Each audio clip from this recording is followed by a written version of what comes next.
Hi, so good to see you today. Big, huge tip for all of you folks dealing with hip pain, sacroiliac joint pain, or low back pain. This is a preventive measure as well as a healing measure. So what we're gonna do is walk around, just walk around. If you have a big, long space to walk down, that's even better. You can walk across the room. Just walk, give me your best regular old walk across the room.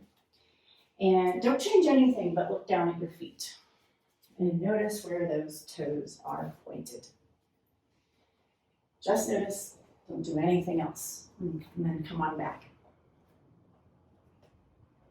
So I used to have osteoarthritis, a labral tear in my left hip, and sacroiliac joint dysfunction and scoliosis.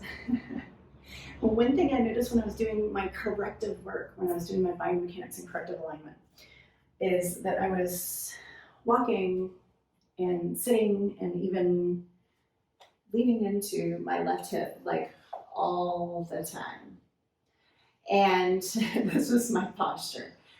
And that was the hip that was malfunctioning, not functioning quite as well as it should be functioning. So what that does is it turns off a huge ton of muscles in your hip that it takes to keep your hip joints, your pelvis, and your spine all kind of aligned and working together as a unit, and communicating with each other well. So one thing that I began to do while I was doing all this corrective work was looking at my walk. Now, this is one of the more challenging things to do and to teach, because you take your age and subtract 1 year, that's how long you've been walking. And you know that you know how to walk. So we never think of it, everything is on autopilot. You just get up and walk to the next room. So anytime you have a moment and you notice that you're maybe perhaps turned out, every time you can think about it, look down and turn those toes forward and walk around. Now, do that now with me. And start to train your muscles. And that's the thing, the muscles that are asleep, one thing that I do is I train them on how to turn on, how they can be used on a daily basis to create balance. But you want to start with something as simple as retraining yourself how to walk.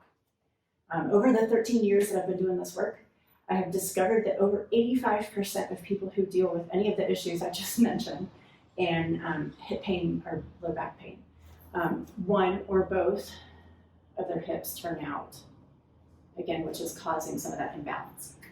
So that is my hip health and low back health tip for you today.